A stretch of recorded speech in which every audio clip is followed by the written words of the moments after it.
யாருன்னா வேலையை விட்டு நிற்கிறது இருந்தால் ஒரு மாதம் சம்பளம் வந்தோடனே கிரெடிட் ஆகி நின்றுங்க. இந்த பேப்பர் போடுறேன், எக்ஸ்பீரியன்ஸ் லெட்ரு வேணும், ஜென்யூனாக இருக்கேன், கம்பெனிக்காக இவ்வளோ நாள் நம்ம வேலை செஞ்சோம், நம்ம எதுக்கு நம்ம எக்ஸ்பீரியன்ஸ் லெட்ரு விட்டு போகணும் அப்படிலாம் யாரும் நினச்சிடாதீங்க. அந்த நோட்டீஸ் பீரியட் இருக்குது பார்த்தீங்களா, மாமியார் வீட்டை கூட சமாளிச்சிடலாம். எப்படி? மாமியார் வீட்டை கூட சண்டை போட்டு சமாளிச்சிடலாம். பல்ல கடிச்சிக்கிட்டு வேலை செய்ய முடியல. எதுக்குடா டியூட்டிக்கு வரோன்ற மாதிரி இருக்குது. ஒரு நாளைக்கு ஒரு இஷ்யூ க்ரியேட் பண்ணுறாங்க. எப்படி யோசிப்பாங்களா என்னன்னு சொல்லிட்டு தெரில. உங்கள் கம்பெனியில் அந்த மாதிரி நடக்குமா? என் கம்பெனி நடக்குது.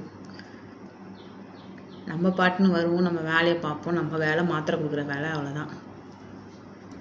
அதை விட்டுப்புட்டு தேவையில்லாததெல்லாம் பேசிக்கிட்டு பண்ணிக்கிட்டு, நீ எதுக்கு ஜூலை 6 வரைக்கும் கூட வர, நின்றுடு, பரவாயில்ல அப்படின்ற மாதிரி யோசிக்கிற மாதிரி பண்ணுறாங்க இங்கே.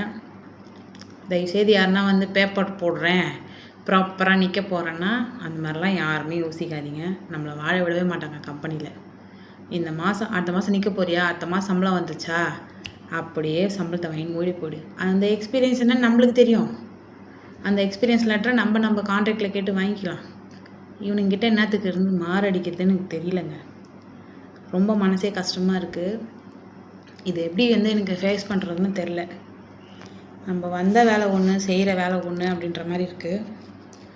நம்மளே சும்மா இருந்தாலும் நம்மளை சும்மா இருக்க விட மாட்டாங்க போல். யாருன்னா அந்த மாதிரி யோசிச்சிருந்தீங்கன்னா வேணாம், சம்பளம் வந்தோடனே போயிடு. இன்னைக்கு 30 3 சம்பளம் வருமா, ஓடி போயிடு. உனக்கு எக்ஸ்பீரியன்ஸ் லெட்டர் வேணாம், ஒரு வெங்காய லெட்டர் வேணாம் அப்படின்ற மாதிரி யோசிக்க கேட்குறாங்க. நானும் உங்களுக்கு அதான் சொல்கிறேன், தேவையே இல்லை எக்ஸ்பீரியன்ஸ் லெட்ரு.